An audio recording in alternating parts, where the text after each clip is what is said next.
So looking back, and we're getting ready to kind of get into your latest project, and I'm gonna let you just really kind of talk about that. But before we do that, before we look at we've heard a little bit about what you're doing right now. In the documentary, the project you're working on is gonna kind of really talk about what you're doing to give back and what you're doing in the future. But looking back on all the things that have happened, and I watched your trailer and kind of your personal life when you were a child, and the things that you went through with your brother. You know what I mean?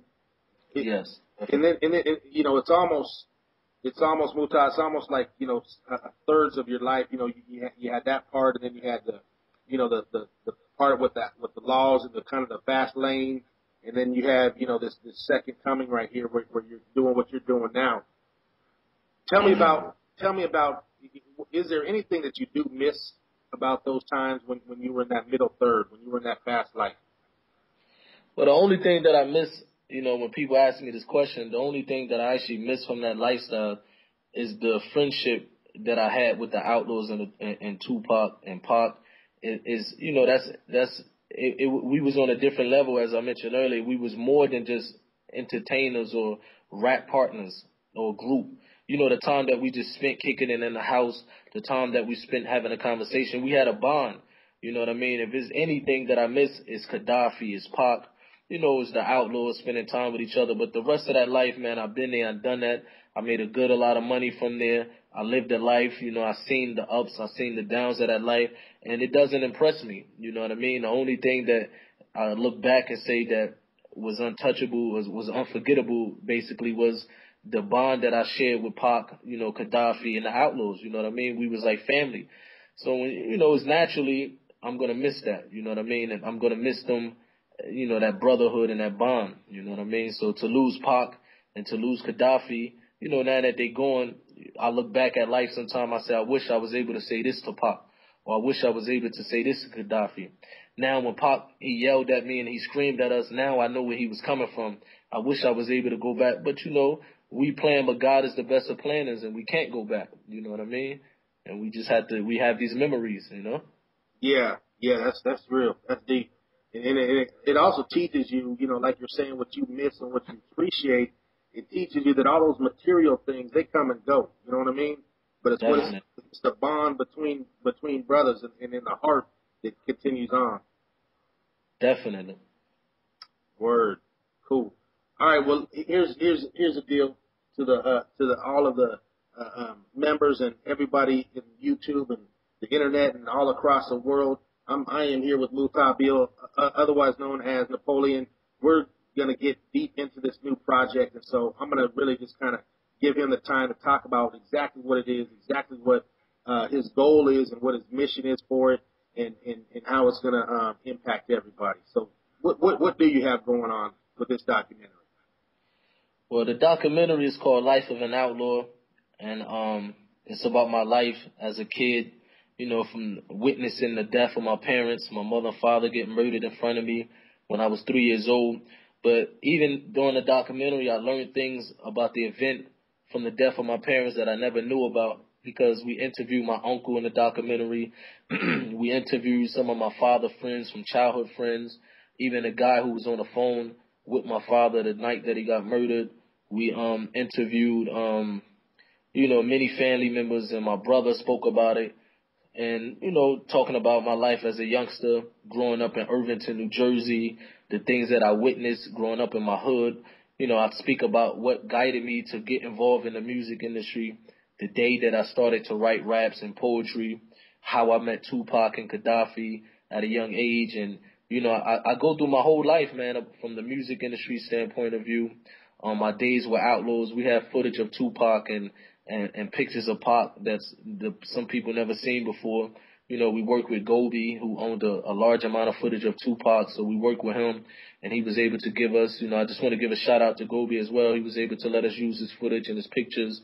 And we also have interviews. We also have interviews with the Outlaws. We have Edie, we have Castro in there, we have Noble, we have even Fatal. I have interviews with Mike Epps, Loon. He used to be known as Loon his name is Amir. He was known as Loons from Bad Boy Records. So we have somebody from even Bad Boy side of the thing and to talk about what he thought about his perspective of the East Coast West Coast war or the East Coast West Coast beef or just the Bad Boy Death Row beef at that particular time. So he was able to talk about from his side of view what he was looking at from the outside looking in and his thoughts about that whole scene. So it touched up on all that, man. You know what I mean? And then it speaks about why I left that life, how I accepted the religion of Islam. But the way we did the documentary, we didn't base it on religion. We base it so that no matter what your background, if you're a Christian, you're a Jew, you're a Muslim, you're Buddhist, you're Hindu, we did it in a way that everybody can relate to it, to show that lifestyle, that materialistic lifestyle that many of the people are chasing, to the point that they would give up their whole life for that lifestyle. But once they get involved in that lifestyle, there's no happiness. It's emptiness. And I witnessed that, you know what I mean? So I speak about that in the documentary. Nice. Okay.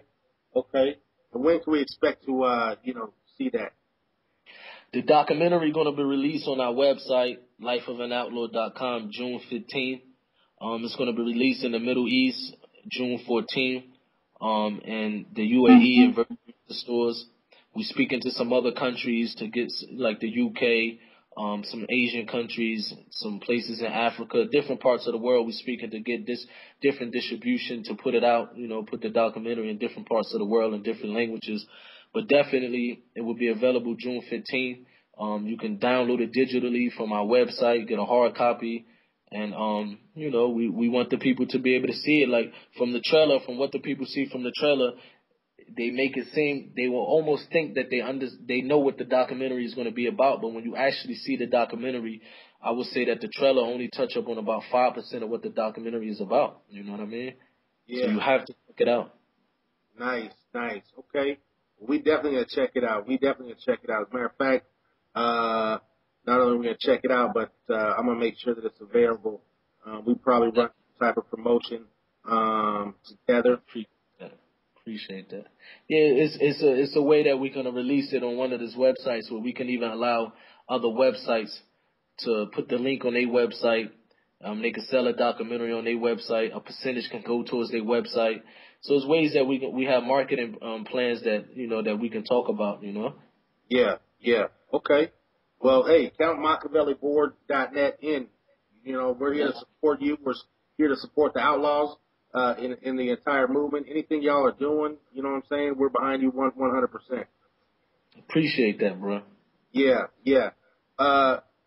One other thing, Castro, I do talk to him at times. He's been a friend of the site. He's put us up on some music, some tracks at times. But beyond that, I shoot him a text every once in a while. He shoots me one back, and he's got a section that we made. We dedicated a forum to him, and anytime he wants to come on, he could put something on there. He could shout out to the fans. Would you be interested in doing that with us? Of course, no doubt, man. We got to keep in touch with the fans, and that'll be an honor, no doubt. All right, we appreciate it, man. Well, listen, any shout outs as we let you go? Definitely, man. First of all, I want to shout out MachiavelliBoard.net for giving me this opportunity to explain the documentary, to explain my life after the Outlaws, to clear up some of the rumors, because people think that me and the Outlaws, we fell out and we don't speak. So to be able to come to a website that I know from back in the day, they always represented Pac and the Outlaws, and you guys always show love. So to be able to come to the website, one of the first websites that I was able to speak to about my documentary, we appreciate y'all giving us that time. Shout out to the Outlaws. As I mentioned, these my brothers. They came through and they helped me out for the documentary. They showed a lot of love and a lot of respect. Mike Epps, he came through as one of the producers for the documentary. Shout out to Afeni Shakur. During the documentary, we talked and she gave me the green light. I explained to her about the documentary and she had nothing but support for it. Pop sister, sexual, all of them is family, man. They always, no matter what, they always supported me. When I left the Outlaws, they always show respect and always show support. So we just want to, give a shout out to everybody, to Molly, to the rest of the crew, and to you guys, man. So, keep it going, man. And we appreciate the love. We definitely going to keep in touch. once the documentary is released, I want to see the feedback from the people from the website. And, you know, we hope the people enjoy, and we hope that it's able to put out a positive message coming from an industry that, unfortunately, you know, the more money, or the people pump the money, and the executives, they pump the money into something negative, you know what I mean? So, you know, it's rare that when a person come out to try to bring a positive message from that industry, you know, you usually get a lot of obstacles in the way, and people don't want to support it. So we hope that the people support something positive, you know? Yeah, word up, man. Love all that, love all that. Well, listen, bro, from the U.S. to the Middle East, from me to you, we want to just say one love. We want to wish you all the blessings, continue to rain upon you and your family, and we will definitely keep in touch and do this again. Appreciate that, bro. One love, man, and you take care, man. All right, man. Okay.